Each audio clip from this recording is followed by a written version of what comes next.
પાયાની સુવિધાઓ હોય તે મળી રહેશે ખરી? પાયાની સુવિધામાં તો અમારે એવું છે કે જે સત્તા પક્ષ છે જે ધારે સુવિધા આપવી છે એ જ આપી શકે છે, બીજું તો કોઈ આપી શકતું નથી. કોઈના ફોન આવે કે કોઈની ધાક ધમકીથી બીજા વગર જે કામ કરે એવા ઉમેદવારની જરૂર છે. એટલે બીકના મારે માસ્ક પહેરી રાખવું પડે. તો માસ્ક કાઢો તો શું થાય?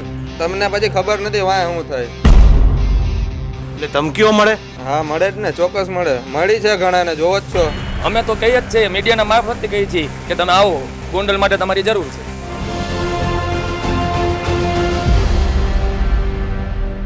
ગુજરાતના આદર્શ રાજવી રહી ચૂકેલા મહારાજા ભગવતસિંહજીની ધરતી એટલે કે ગોંડલની આ ધરા ઉપર અત્યારે હું આવ્યો છું અને સાથે જ આપ જોઈ શકો છો કે એક તરફ કેરીની મોસમ છે અને સાથે આ વખતે ચૂંટણીની પણ મોસમ અત્યારે પૂરજોશમાં જોવા મળી રહી છે. ત્યારે ગોંડલમાં અને ખાસ કરીને આસપાસના વિસ્તારોમાં જે સ્થાનિક સ્વરાજની ચૂંટણીને લઈને માહોલ શું છે અને આ ઉપરાંત કઈ રીતે ગોંડલની વાત કરીએ તો ગોંડલમાં પહેલેથી ગોંડલ કોઈ પણ ચૂંટણી હોય ગોંડલમાં એનો ઉલ્લેખ કર્યા વગર રહી ન શકાય, કારણ કે ગોંડલની જે ધરતી છે તે રાજકીય રીતે અનેક વાદ વિવાદોમાં પણ આવી ચૂકી છે. ત્યારે આ વખતની સ્થાનિક સ્વરાજની ચૂંટણીમાં તાલુકા પંચાયત હોય, જિલ્લા પંચાયત હોય, તે તમામમાં કેવો પ્રકારનો માહોલ રહેવાનો છે તે વિશે જાણીશું. કેટલાક યુવાનો પણ મારી સાથે અહીં ઉપસ્થિત છે, તેમની પાસેથી જાણવાનો પ્રયાસ કરું છું કે ગોંડલમાં આ વખતે ચૂંટણીનો માહોલ શું છે. અને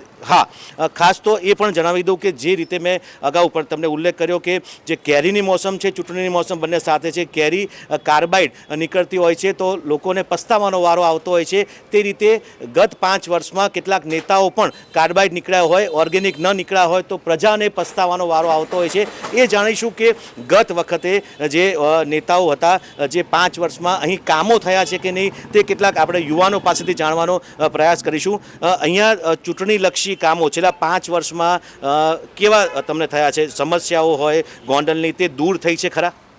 સમસ્યાની વાત કરી તો ઘણી ખરી સમસ્યા દૂર થઈ છે અને ઘણી ખરી નવી ઉત્પન્ન પણ થઈ છે. કે સમસ્યાઓ અમારા ગોંડલમાં તો કાયમી હદે રહેવાની જ છે, એ તો તમને પણ જાણો જ છો. ઓકે, પણ જે પ્રજાને જે પાયાની સુવિધાઓ હોય તે મળી રહેશે ખરી? પાયાની સુવિધામાં તો અમારે એવું છે કે જે સત્તા પક્ષ છે જે ધારે સુવિધા આપવી છે એ જ આપી શકે છે, બીજું તો કોઈ આપી શકતું નથી. કેમ કે એકતરફી મતદાન, એકતરફી લોકો એમનો વર્ચસ્વ માટેની જે લડાઈ લડે છે અને એમના 2 ઘર માટે જે લડાઈ લડે છે અને એમનું વર્ચસ્વ જાળવી રાખવાનું કરે છે, તેમાં પ્રજાની સુવિધા માટે કાંઈ આપણે વિચારવાનું રહેતું જ નથી.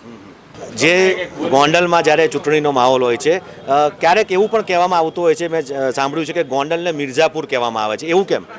સાહેબ, આપ એક વખત ચૂંટણીના રિપોર્ટ લઈ જુઓ કે મતદાન સમયે કેટલી કિનાખોરી, કેવી રીતે મતદારોને ઘરની બહાર નીકળવા નથી દેતા અને બોગસ વોટિંગ. વિરોધ પક્ષ દ્વારા વારંવાર આ બધી ફરિયાદો કરવામાં આવી છે. તંત્ર કાંઈ સાંભળતું નથી અને તંત્ર કોઈ આ બાબતે ધ્યાન દેતું નથી. કેમ કે અમારા ગોંડલની અંદર 2 ઘર એવા છે કે જેમને લોહિયાળ જંગ ખેલી અને આજ દિન સુધી એમનું વર્ચસ્વ દબાવી રાખવા માટે કર્યું છે. ક્યાંક ને ક્યાંક આ બાબત એમને જરૂર એવું દેખાય છે કે લો એન્ડ ઓર્ડર દિવસે ને દિવસે ડાઉન થતું જાય છે. ઉમેદવારોને દબાવી દેવામાં આવે છે, બેસાડી દેવામાં આવે છે, એ કઈ રીતે થાય છે? તમે જોયું ને કે અત્યારે તમે નગરપાલિકાની ચૂંટણીમાં જ્યારે બિનહરીફ વોર્ડ થવા માંડ્યા છે તો કોઈ વ્યક્તિ ફોર્મ ભરી અને સ્વૈચ્છિક ફોર્મ પાછા ખેંચવા માંડે એવું તો બને નહીં.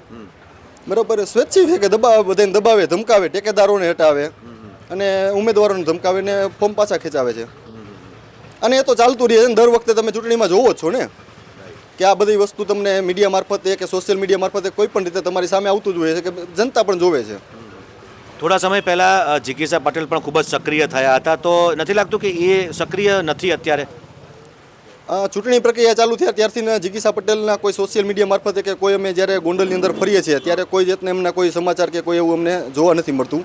ક્યાંક ને ક્યાંક એવું દેખાય છે અમને પણ કે આ વસ્તુમાં કે જિગીસા પટેલ પણ અંડરગ્રાઉન્ડ હોઈ શકે.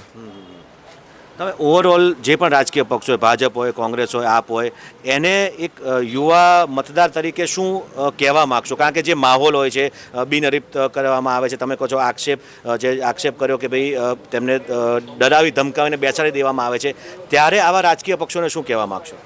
રાજકીય પક્ષોને એક જ સંદેશો આપવાનો થાય છે મારે કે તમે ચૂંટણી કોઈ પણ હોય, તમે જનતાને ચોઈસ કરવાનો તમે એક મોકો આપો. તમે બિનહરીફ કરીને તમારું એક વર્ચસ્વ માટે તમે જનતાને કોઈ હેરાન કરોમાં. કારણ કે અત્યારે અમારે ગોંડલ નગરપાલિકા છેલ્લા 5 વર્ષ 44 બેઠક એમને જીતી લીધી છે. એની મનમાની પ્રમાણે જ કામ કર્યા છે. કામની અંદર તમે જોવો ક્યાંય તમને કંઈ મજા ન આવે કે કામમાં તમને એકને એક કામ 5 વર્ષમાં 2-3 વખત થયેલા છે. આવા બધા પણ દાખલા છે. તમને લાગે છે કે નિખિલભાઈ ડોંગા જેવા વ્યક્તિની જરૂર છે અત્યારે આ સમયે? જરૂર તો છે, પણ અત્યારે નિખિલભાઈમાં શું છે કે હવે ગોંડલની અંદર આવી શકે એમ નથી. અને નિખિલભાઈ ગોંડલની અંદર આવે તો કંઈક ને કંઈક બદલાવ આવે, કારણ કે નવો ચહેરો છે, યુવા નેતા છે, કંઈક બદલાવ આવી શકે એમાં. મિત્રો તમે જણાવી દઉં કે ગોંડલમાં જોવા જઈએ તો આ વખતની ચૂંટણીમાં ઘણી બધી બેઠકો બિનહરીફ થઈ છે, એટલે કે લોકોને મતદારોને પસંદગીનો કોઈ અવકાશ કદાચ મળતો નથી. લોકશાહીમાં આ ખૂબ જ એક મોટી કમનસીબી કહી શકાય, કારણ કે જે પસંદગી કરવાની હોય, જે સ્વસ્થ ચૂંટણી થવી જોઈએ, તે કદાચ આ જે બેઠકો બિનહરીફ થાય છે તેનાથી નથી થતી. તમે આ માસ્ક કેમ બાંધ્યું છે? માસ્ક તો અત્યારે તડકો અને આપણે આ ન્યૂઝમાં કંઈક બોલીએ એટલે બીકના લીધે. શેની બીક લાગે? ભાઈ આ તમે ગોંડલનો માહોલ જોવો જ છો, ધંધાકીય બધી રીતે હેરાન કરે માણસોને, એટલે બીકના મારે માસ્ક પહેરી રાખવું પડે. તો માસ્ક કાઢો તો શું થાય? એટલે તમને પછી ખબર નથી વાંય શું થાય. એટલે ધમકીઓ મળે? હા મળે જ ને, ચોક્કસ મળે, મળી છે ઘણાને, જોવો જ છો. મિત્રો જે માહોલ છે, કેટલાકનો યુવાનોને માસ્ક પહેરીને ફરવું પડે છે કારણ કે તેમની ઓળખ છતી ન થાય. શું નામ તમારું? ચેતન દયાણી. તમને લાગે છે કે 5 વર્ષમાં સમસ્યાઓ જે હોય પ્રજાની, રોડ રસ્તા પાણી ગટર, તે પૂરતી અહીંયા તમને મળી છે ખરી? ના ના, અમારા રોડમાં જ નથી મળી. તમે કેવા નેતાને ઈચ્છો છો? સારા નેતાને ઈચ્છી, યુવા નેતા કોઈ આવે તો એને ઈચ્છી. યુવા નેતા આવે તેવું અહીંના યુવાનો જ ઈચ્છી રહ્યા છે. તમે શું કહેશો? કારણ કે જે રીતે અત્યારે માહોલ છે ચૂંટણીનો, કેવા ઉમેદવાર હોવા જોઈએ? ઉમેદવાર તટસ્થ અને સારી રીતે કામ કરી શકે એવા હોવા જોઈએ, અને કોઈ સાથે કોઈ પણના દબાણ વિના, અને કોઈના ફોન આવે કે કોઈની ધાક ધમકીથી બીજા વગર જે કામ કરે એવા ઉમેદવારની જરૂર. એટલે કે અહીંયા ગોંડલમાં ધાક ધમકી આપવામાં આવે છે મતદારોને, એવું તમે માનો છો?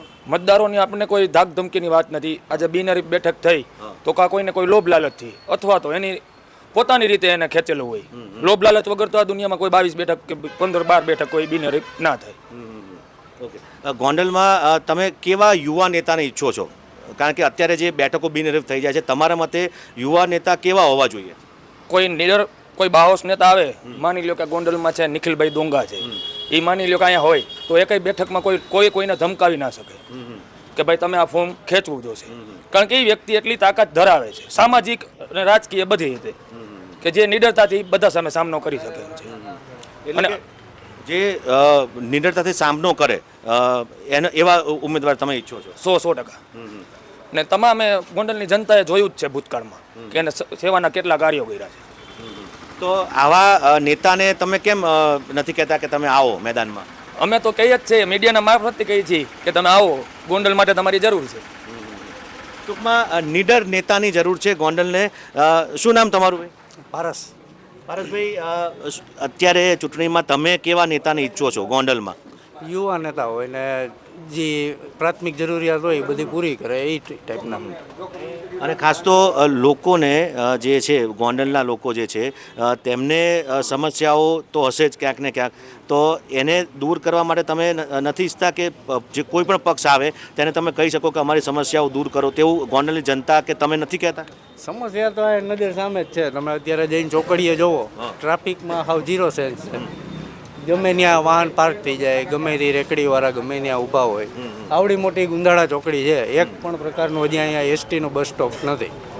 એસટીવાળા ઊભા રહીએ ને તો રોડ વચારે ઊભા રહીએ, રોડ વચારે એમને એસટી ઊભી રાખીને પેસેન્જરો ચડે ઉતરે, એ ટાઈપનું થાય ને વાહે બધી પબ્લિક એમને રાહ જોતી રહે આવા તડકાની. ટૂંકમાં આ જે ટ્રાફિકની સમસ્યા અહીંયા મુખ્ય થતી હોય છે.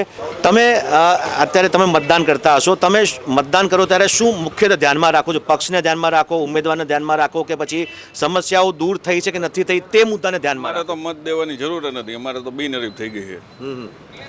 બરોબર છે. અને કાંઈ પણ હોય મુદ્દો, તો એ મુદ્દો હવે નગરપાલિકાએ ધક્કા ખાઈને દૂર કંઈ થતો નથી.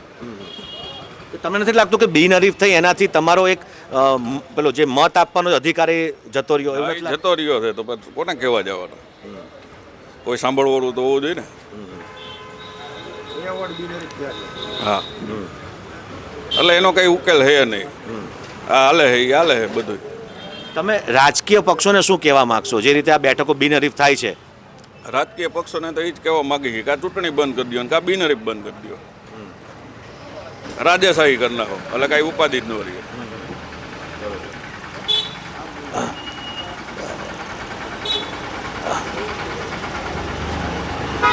આવો પહેલા, શું નામ તમારું? વીજ પડાડિયા. ભાઈ પહેલી વખત મતદાન કરવાના? ના ના, હજી 18 વર્ષ થયા હજી બાકી છે. ઓકે, ટૂંકમાં હજી મતદાનનો અધિકાર નથી મળ્યો. નથી મળતું. ઓકે, આમ છતાં હું એ પૂછવા માંગુ છું કે અહીંયા જે સમસ્યાઓ છે તમને લાગે છે ગોંડલમાં કોઈ સમસ્યાઓ હોય રોડ રસ્તા પાણીની કે નથી લાગતી? ના ના, મને નથી લાગતી. ઓકે ઓકે, હજી ઘણા બધા યુવાનો એવા છે તે મતદાનનો અધિકાર છે તે નથી મળ્યો. આમ છતાં પણ જે રીતે ગોંડલ હોય કે અન્ય વિસ્તાર હોય, કેટલાક લોકો એવું કહી રહ્યા છે કે આના કરતાં રાજાશાહી હોત તો સારું થાત.